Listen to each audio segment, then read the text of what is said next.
Bienvenidos amigos y hermanos que nos acompañan, es un placer saludarles, darles la bienvenida a su canal Comentarios para las Reuniones. En esta consideración estaremos teniendo las respuestas al estudio bíblico de la congregación, semana del 18 al 24 de noviembre de 2019. Gracias por estar con nosotros, queremos agradecerles esa confianza que nos dan y es un privilegio inmerecido estar aquí. Toda la gloria y la honra van a nuestro Padre Jehová, pues lo que estamos haciendo es simplemente compartir lo que Él dice en su palabra, la Biblia. Así que todo el mérito es para Él. Seguimos entonces con el capítulo 91 que habla Jesús resucita a Lázaro. Y efectivamente de eso trata este capítulo, es la continuidad de lo que se consideró la semana pasada. Y vemos que está basado en Juan 11, 38 al 54, y básicamente se habla de la resurrección de Lázaro y sobre el Sanedrín que planea matar a Jesús. Entonces eso estaremos considerando en este capítulo.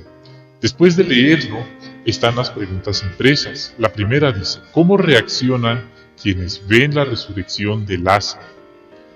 Bueno, vamos a concentrarnos en el grupo de los espectadores, los vecinos, los amigos, los curiosos que estaban ahí viendo lo que estaba aconteciendo. Ellos se sorprenden, de eso no hay duda. Y al ver que Jesús realiza este milagro, ellos ponen fe en Jesús, quizás hasta se vuelvan discípulos de Él y dan gloria a Dios por lo que acaban de ver. No lo pueden creer, están impactados, quizás se pregunten si lo que están viendo es un sueño o es realidad, y seguro que los amigos de la familia se alegran de volver a ver a Lázaro. Pero seguro que no logran entender a cabalidad cómo es posible que eso haya ocurrido. Y bueno, podemos decir que ocurre algo muy diferente con los sacerdotes y los fariseos que están ahí viendo lo que ocurre. Ellos no se alegran por todo lo que Dios está realizando mediante Jesús, y lo que más les preocupa es mantener o perder su propia posición política y autoridad religiosa y todos los beneficios económicos y quién sabe qué otras cosas más les traía todo ello. Entonces vemos que son dos reacciones, una reacción positiva y lamentablemente una reacción terriblemente negativa hacia Jesús. Ellos ni porque lo están viendo se dejan convencer, ni porque lo están viendo son humildes y reconocen que Él es el Mesías. Todo lo contrario, ellos tienen una reacción muy inicua y no se alegran, sino que hasta se enojan por lo que Jesús está realizando. Pasemos ahora a la siguiente pregunta. ¿Cómo se pone de manifiesto la maldad de los miembros del Sanedrín? Bueno, como vemos en la fotografía, ellos están reunidos, ellos son muy malvados, son personas inicuas a quienes jamás nos gustaría tener como amigos, pues según leemos en Juan 11, 49 al 50, llegaron al extremo de planear la muerte de Jesús, de planear el asesinato de Jesús.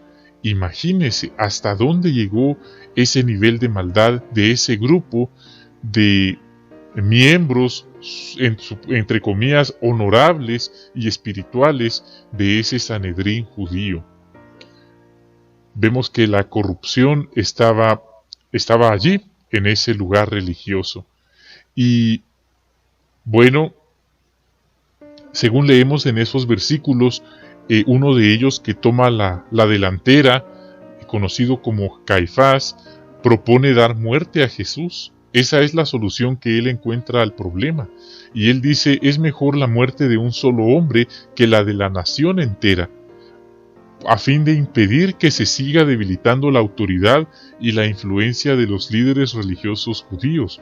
Pues recordamos, en aquel entonces ellos estaban bajo el dominio de Roma, y todo este tipo de personas, como lo que estaba haciendo nuestro Señor Jesús, esto era algo que desestabilizaba a los judíos ante los romanos. Y por así decirlo, los romanos tenían un acuerdo que le traía beneficios económicos y quién sabe qué otra clase de beneficios a los líderes religiosos, con tal de tener, por así decirlo, sumisos a los judíos, doblegados.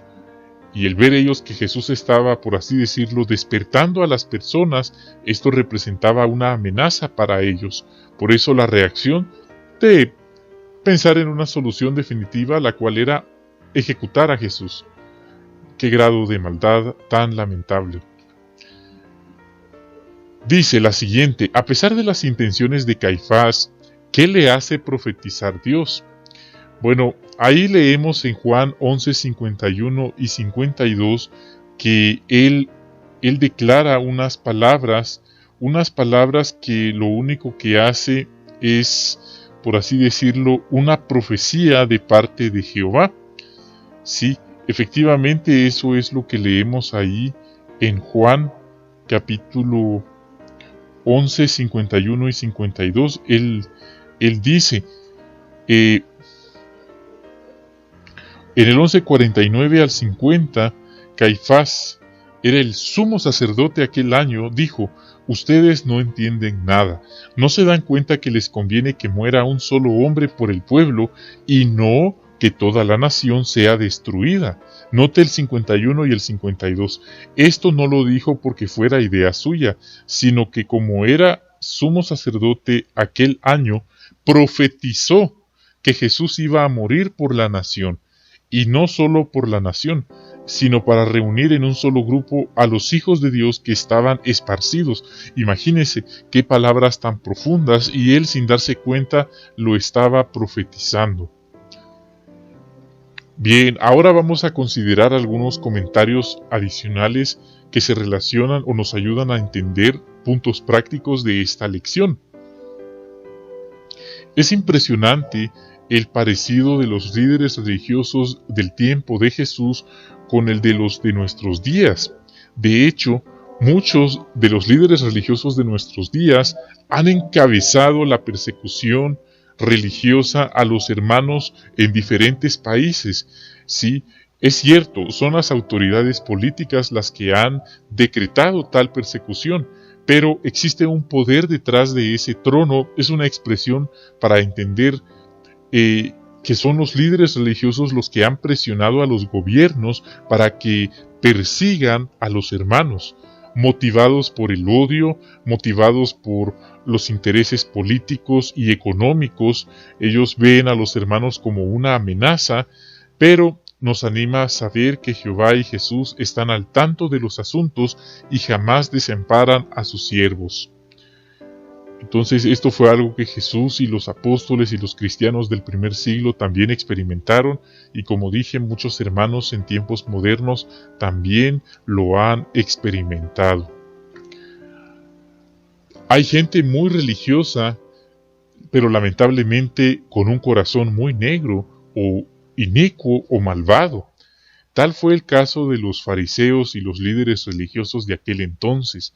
Ellos por fuera aparentaban ser devotos a Dios, aparentaban ser muy espirituales, pero por dentro estaban sumamente corrompidos, contaminados y llenos de todo tipo de contaminación espiritual. Y algo parecido ocurre en nuestros días. Observamos a personas que aparentan ser muy devotas, muy religiosas, pero sus hechos en privado demuestran que son personas inicuas que simplemente usan la religión como una fachada. Por eso no nos sorprende lo que ocurre a nuestro alrededor. Pero sobre todo, esto nos enseña que nosotros individualmente debemos cuidarnos para no repetir tal clase de errores o conductas. Últimamente el esclavo fiel y prudente nos ha recalcado la importancia de ser genuinos delante de Jehová.